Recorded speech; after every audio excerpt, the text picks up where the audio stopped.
KT Raghavan விவகாரம் தனிப்பட்ட முறையில் நடந்த ஒன்று என்று நாம் தமிழர் கட்சி தலைமை ஒருங்கிணைப்பாளர் சீமான் கூறியுள்ளார்.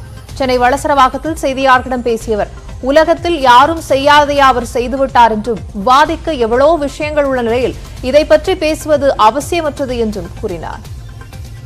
தனிப்பட்ட நீங்க இதுல எது அநாகரிகம் பாருங்க.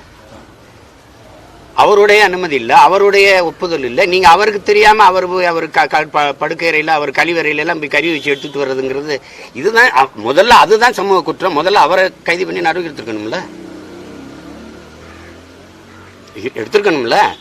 உலகத்திலே எங்கேயுமே நடக்காத ஒன்றை அவர் செஞ்சிட்டாருன்னு நீங்க காட்டிக்கிட்டு இருக்கிறீங்க. என்னது இது? சட்டசபைகளை வச்சுக்கிட்டு ஆபாச காட்சிகளை பார்த்துருந்தாங்க.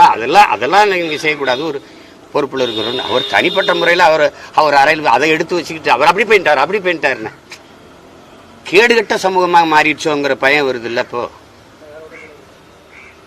யாரோட பேசுறது, யார் என்ன பேசுறாங்க, இதெல்லாம் ஒட்டு கேட்கறது, பதிவு பண்றது, அதை பதிவு பண்ணிட்டு வெளியிடுறது, இதனால என்ன சாதிக்க முடியும்னு நினைக்கிறாங்க? இதனால என்ன வந்துட போகுது?